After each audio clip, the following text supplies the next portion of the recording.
এখানে আগের দিনে 20 আর 21-এর প্রবলেমটা যে থিওরিটা অ্যাপ্লাই করে আমরা করেছি, এখানে হেডিংটা দিয়েছি কি খেয়াল করবি, the linear PD with n independent variable and it solution. তোরা যদি খেয়াল করে দেখিস এইখানেতে দেখ, আগের দিন যখন 20 বা 21-এর অঙ্কটা করেছিলাম তখন কি হয়েছিল না, ইউটা ডিপেন্ডেন্ট ভেরিয়েবল হয়েছিল। ঠিক আছে, ইউটা ডিপেন্ডেন্ট ভেরিয়েবল হয়েছিল আর এক্স ওয়াই জেড তিনটে ইন্ডিপেন্ডেন্ট ভেরিয়েবল হয়েছিল। এবং তারপরে আমরা ওখান থেকে ল্যাগ্রাঞ্জের সাবসিডিয়ারি ইকুয়েশন করে জেনারেল ইন্টিগ্রালটা লিখেছিলাম কি না, phi of U is equal to C one একটা পেয়েছিলাম, V is equal to C two, আর মনে কর suppose W is equal to C three. তাহলে যখন জেনারেল ইন্টিগ্রালটা লিখেছিলাম তখন phi of you comma V comma W is equal to zero লিখেছিলাম। তাহলে এখানে হেডিংটা কি দিলাম ভালো করে খেয়াল কর, দ্য লিনিয়ার পিডি উইথ এনটা ইন্ডিপেন্ডেন্ট ভেরিয়েবল। এবার এমনটা নয় যে শুধু এখানে তোকে তিনটে দিয়ে দেওয়া আছে, কি বলছি ভালো করে বুঝে দেখ, তোকে মনে করে এখানে তো তিনটে দিয়ে দেওয়া আছে, এর বেশিও কিন্তু থাকতে পারে ইকুয়েশনটাতে, চারটে বা পাঁচটা দিয়েও তোকে মনে কর দিল। তাহলে সেক্ষেত্রে কিভাবে করবি না, সেটাই দেখ এখানে থিওরিটা বলছি, মানে ইন জেনারেল যেটা হবে সেটা এখানে বলছি। তাহলে linear PD with n independent variable and it solution, এখানে দেখ এটা যদি বলতে হয় তাহলে আমি প্রথমে বলছি let x one x two x three dot dot দিয়ে এক্স এন আমরা ধরে নিচ্ছি বি এন ইন্ডিপেন্ডেন্ট ভেরিয়েবলস। খেয়াল করবি ভালো করে, বি এন ইন্ডিপেন্ডেন্ট ভেরিয়েবলস। আমাদের ওইখানে 20 বা 21-এর অঙ্কটাতে কি ছিল না, এক্স ওয়াই জেড তিনটে ইন্ডিপেন্ডেন্ট ভেরিয়েবল ছিল। আমি এখানে যেহেতু ইন জেনারেল রেজাল্টটা বলছি সেই জন্য আমি এখানে X one x two x three dot dot দিয়ে এক্স এন খানা ইন্ডিপেন্ডেন্ট ভেরিয়েবলস ধরে নিচ্ছি, এবং এর সাথে এটাও ধরে নিচ্ছি and let small P one is equal to, বল দেখি small P one is equal to এর নোটেশন কি হয়। এর নোটেশন আমি প্রথম দিন ক্লাসেতে বলেছিলাম, একদম ফার্স্ট ক্লাসেতে, p one is equal to del z by হয় del x one, comma p two is equal to del z by হয় del x two, comma small p three is equal to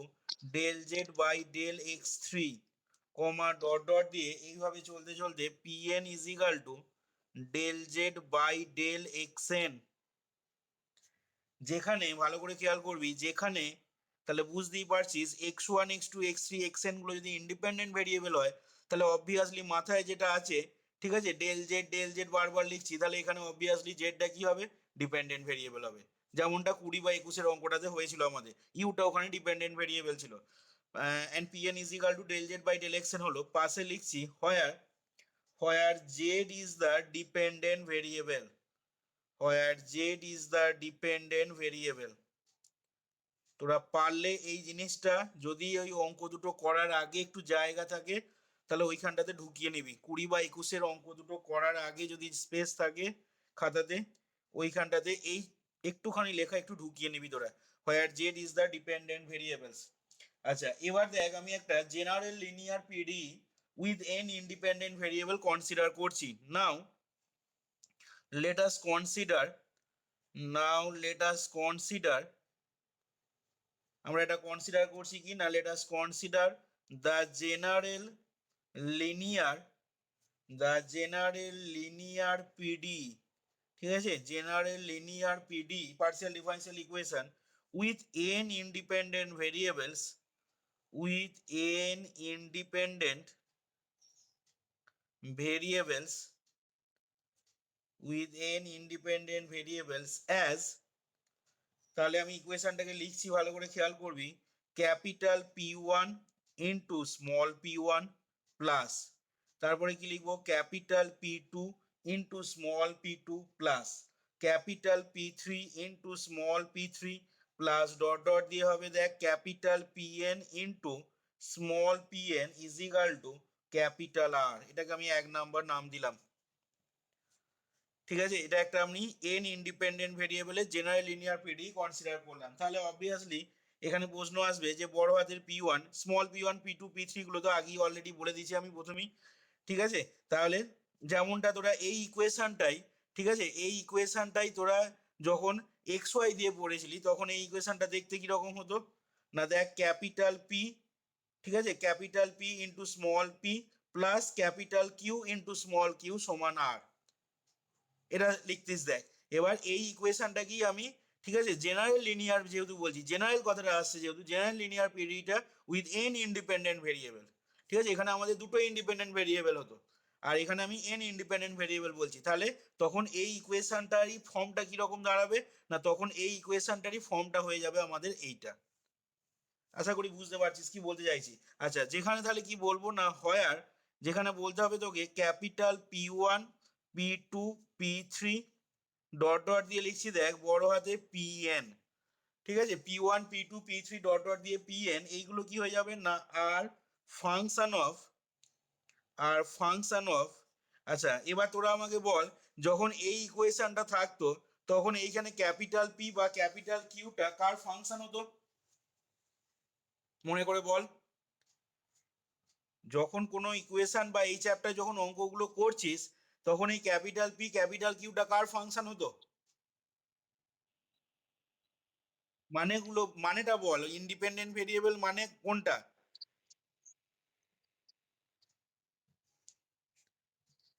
capital P R capital কিউটা car function হতো আমি জানতে চেয়েছি।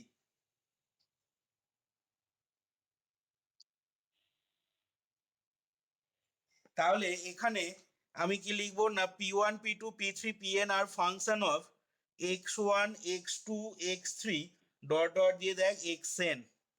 ঠিক আছে, এগুলো P1 P2 P3 গুলো আর function হচ্ছে এই ইন্ডিপেন্ডেন্ট ভেরিয়েবল গুলো। আচ্ছা এবার আমি ধরে নিচ্ছি এখান থেকে লেট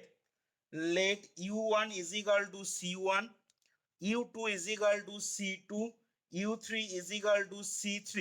কমা ডট ডট দিয়ে un is equal to cn, bne bne n, এনটা সংখ্যায় আছে সেই জন্য টোটাল এনটা সংখ্যা আছে দেখ এখানে, bn ইন্ডিপেন্ডেন্ট কি বলবো, ইন্টিগ্রালস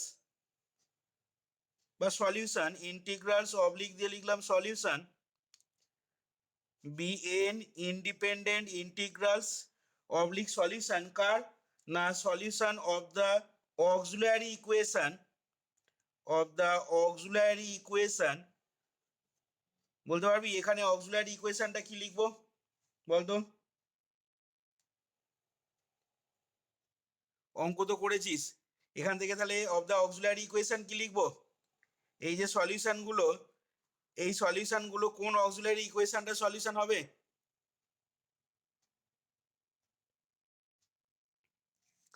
তোরা যখন এর এর এই ইকুয়েশনটা যখন এরকম থাকতো তখন এর দুটো ইন্ডিপেন্ডেন্ট সলিউশন কি কি লিখতিস, না এর দুটো ইন্ডিপেন্ডেন্ট সলিউশন দেখ, u of x comma y comma z is equal to কি হতো c1, আর v of x comma y comma z is equal to c2, এই দুটো ইন্ডিপেন্ডেন্ট সলিউশন লিখতিস। তাহলে এখানে u1 সমান c1, u2 সমান c2, u3 সমান c3 ডট ডট দিয়ে un সমান cn, এই এনটা ইন্ডিপেন্ডেন্ট ইন্টিগ্রাল বা সলিউশন বলছি কোন অক্সিলারি ইকুয়েশনটা, না যেটা ল্যাগ্রাঞ্জের সাবসিডিয়ারি ইকুয়েশন হবে ওটা কি তো সাবসিডিয়ারি ইকুয়েশন বা ল্যাগ্রাঞ্জের অক্সিলারি ইকুয়েশন বলা হয়, তার মানে কোনটা, না dx বাই ক্যাপিটাল P1 সমান dy বাই ক্যাপিটাল P2 সমান, সরি এটা dx1 হবে, dx1 বাই ক্যাপিটাল P1 সমান এটা হবে dx2 বাই ক্যাপিটাল P2 সমান dx3 বাই ক্যাপিটাল P3 সমান ডট ডট দিয়ে দেখ dxn বাই হয়ে যাবে ক্যাপিটাল Pn। তাহলে এই অক্সিলারি ইকুয়েশনটা বা সাবসিডিয়ারি ইকুয়েশনটারই আমরা এনটা যে ইন্ডিপেন্ডেন্ট ইন্টিগ্রাল বা সলিউশন পাবো, সেই এনটা ইন্ডিপেন্ডেন্ট ইন্টিগ্রাল বা সলিউশনটা দেখতে হবে u1 সমান c1, u2 সমান c2, u3 সমান c3 ডট ডট দিয়ে un সমান cn। তাহলে এখান থেকে আমি লিখে নিচ্ছি কি না দেন দ্য জেনারেল সলিউশন, ঠিক আছে, বা general integral, then the general solution of one এক নম্বরে is given by, general solution of one is given by, তাহলে সেটা কত হয়ে যাবে, না সেটা অবভিয়াসলি হয়ে যাবে ফাই অফ, ঠিক আছে, ওখানে যখন লিখতাম তখন phi of you comma v সমান 0, তাহলে এখানে কত হবে না phi of u1 u2 u3 আছে এরকম আছে, ইউভির জায়গায় এখানে এরকম আছে, তাহলে phi of u1 u2 u3 u4 comma dot dot দিয়ে un ইজ ইকাল টু 0, যেখানে অবশ্যই বলতে হবে কি না where phi being an arbitrary function, phi being an arbitrary function। এই যে এবার এই যে প্রসিডিওরটা এইখানে বলা হলো, টোটাল প্রসিডিওরটা, ঠিক আছে, অর্থাৎ linear PD with n independent variable এবং তার সলিউশন কিভাবে বার করা হচ্ছে। এবার এই টোটাল প্রসিডিওরটাই তোর কি না, টোটাল প্রসিডিওরটাই হচ্ছে ল্যাগ্রাঞ্জেস মেথডের জেনারেলাইজেশনটা। মানে ল্যাগ্রাঞ্জেস মেথড যেটা পড়েছিলাম সেটা জেনারেলাইজেশন ভার্সনটা হচ্ছে তোর এই জিনিসটা। এবং সেই কারণে এখানে দেখ যেভাবে প্রসিডিওর আমি বললাম ঠিক ওই প্রসিডিওরেই কিন্তু তোরা আগের দিন 20 বা 21-এর প্রবলেমটা দেখ করানো হয়েছিল। এখানে যেটা এন ইন্ডিপেন্ডেন্ট ভেরিয়েবল দিয়ে বলছি, ঠিক আছে, এইখানে আমাদের অঙ্কটা 20-21-এর অঙ্কটা যখন দেখেছিলাম তখন দেখ এটা কি আছে না, তিনটে আছে দেখ, এক্স ওয়াই আর জেড। এবং সেই জন্য আমাদের দেখবি এইখানে যেটা এনটা ইন্ডিপেন্ডেন্ট ইন্টিগ্রালস বেরোচ্ছে অক্সিলারি ইকুয়েশনটা, এই যে অক্সিলারি ইকুয়েশনটা আমি লিখেছি, ঠিক আছে, ওইখানে অক্সিলারি ইকুয়েশনটা যখন লিখেছিলাম তখন কি ছিল না, তখন মনে করে দেখ ডিএক্স বাই ক্যাপিটাল পি ছিল, ডিওয়াই বাই ক্যাপিটাল কিউ লিখেছিলি, ডিজেড বাই, ঠিক আছে, ক্যাপিটাল আর আরেকটা কি লিখেছিলি ডিইউ বাই তলায় যেটা ছিল মানে এক্স ওয়াই জেডটা দেখ।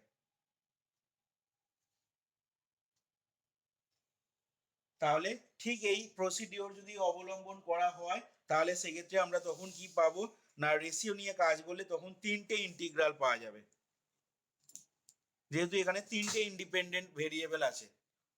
তাহলে সেই তিনটে ইন্ডিপেন্ডেন্ট ভেরিয়েবল, ঠিক আছে, আমরা যেহেতু এক্স ওয়াই জেড হচ্ছে এবং তার দরুন যে ইন্ডিপেন্ডেন্ট সলিউশন বা ইন্টিগ্রাল গুলো পাচ্ছি সেটাকে যদি আমি ইউ ওয়ান সমান সি ওয়ান, ইউ টু সমান সি টু আর ইউ থ্রি সমান সি থ্রি নামকরণ করি, তাহলে সেক্ষেত্রে জেনারেল ইন্টিগ্রালটা হয়ে যাবে কি না phi of u one u two u three সমান 0। এবং সেটাই দেখ আগের দিন 20 বা 21-এর অঙ্কটা করার সময় বলা হয়েছিল।